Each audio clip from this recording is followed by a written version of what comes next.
પ્રગતિ અને પવિત્રતા દીપમાલા ન્યૂઝ। નમસ્કાર। કલોલ ખાતે જમિયતે ઉલેમાએ હિન્દ દ્વારા રક્તદાન શિબિર યોજાઈ।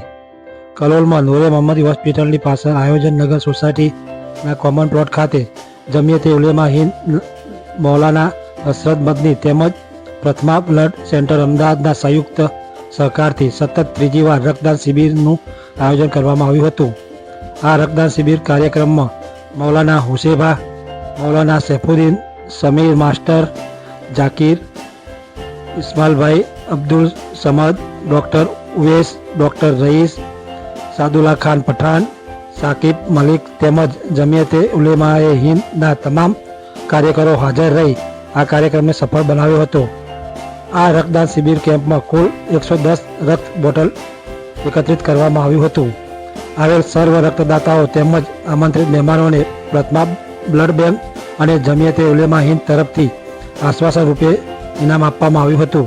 આવેલ સર્વેનો જમિયતે ઉલેમા હિન્દ સંસ્થા તરફથી આભાર માનવામાં આવ્યો હતો। દીપમાલા ન્યૂઝ, કલોલ।